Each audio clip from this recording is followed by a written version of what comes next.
കുറച്ച് നാൾക്ക് ശേഷം ഒരു ബട്ടർഫ്ലൈയുടെ പിക്സൽ ആർട്ടായിട്ടാണ് ഞാനിന്ന് വന്നിരിക്കുന്നത്. പിന്നെ നിങ്ങൾ 10ാം ക്ലാസ്സുകാരാണെങ്കിൽ എനിക്കൊരു കാര്യം പറയാനുണ്ട്. ഇന്ന് നമ്മുടെ റിസൾട്ട് വരാനുള്ള ദിവസമാണല്ലേ. അപ്പോൾ കുറേ പേർക്ക് പ്രതീക്ഷിച്ച പോലെ മാർക്ക് കിട്ടിയിട്ടുണ്ടാവില്ല. കുറേ പേർക്ക് പ്രതീക്ഷിച്ചതിനേക്കാൾ കൂടുതൽ മാർക്ക് കിട്ടിയിട്ടുണ്ടാവും. പാസ്സാവുമെന്ന് വിചാരിച്ചിരുന്നവർ ഫെയിലാവാം, ഫെയിലാവുമെന്ന് വിചാരിച്ചിരുന്നവർ പാസ്സാവാം, എങ്ങനെ വേണമെങ്കിലും ആവാം. അതൊക്കെ നമ്മുടെ ഒരു വിധിയാണെന്ന് അങ്ങോട്ട് കരുതിയിട്ട് 10ാം ക്ലാസ് റിസൾട്ടാണ് നിങ്ങളുടെ ജീവിതത്തെ എല്ലാം എന്ന് വിചാരിക്കാതെ കോൺഫിഡൻറ്റോടെ മുന്നോട്ട് പോകാമെന്ന് മാത്രമേ എനിക്ക് നിങ്ങൾക്ക് തരാനുള്ള ഒരു വാക്ക്. അപ്പോൾ ഈ വീഡിയോ കാണുന്നതിൽ 10ാം ക്ലാസ് മക്കളുണ്ടെങ്കിൽ എല്ലാവർക്കും ഓൾ ദി ബെസ്റ്റോ. നിങ്ങളുടെ മാർക്ക് ഏതായാലും അത് നിങ്ങൾ അർഹിക്കുന്ന മാർക്കാണെന്ന് വിചാരിച്ച് നമ്മൾ മുമ്പോട്ട് നല്ല രീതിക്ക് തന്നെ പോവുക. പോയ സമയം നമുക്കിനി തിരിച്ചു കിട്ടില്ല. നമുക്കിനി ഈ മാർക്ക് വീണ്ടെടുക്കാനായിട്ട് പറ്റൂല കേട്ടോ. ദയവ് ചെയ്ത് നല്ല മാർക്ക് കിട്ടിയവർ അഹങ്കരിക്കാതെ ഇരിക്കുക. ഇനി മാർക്ക് കുറഞ്ഞവർ സങ്കടപ്പെടാതെ ഇരിക്കുക. പിന്നെ കുറച്ച് പേരുണ്ടാവും ഫ്രണ്ട്സിൻ്റെ മാർക്ക് നോക്കിയിട്ട് എൻ്റെ മാർക്ക് കുറഞ്ഞല്ലോ എന്ന് പറഞ്ഞ് നടക്കുന്നവർ. അത് ഒട്ടുമിക്ക എല്ലാവർക്കും ഉള്ളതാണ്.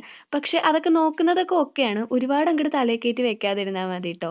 അതൊക്കെ നമ്മുടെ പ്രായത്തിൻ്റെ ഒരു ഇതായിട്ട് അങ്ങോട്ട് കണക്കെടുക്കുക. അപ്പോൾ നമ്മുടെ ബട്ടർഫ്ലൈ ഇഷ്ടപ്പെട്ടാൽ ലൈക്ക്, സബ്സ്ക്രൈബ്, കമൻറ്റ്, ഷെയർ ഒന്നും മറക്കണ്ട.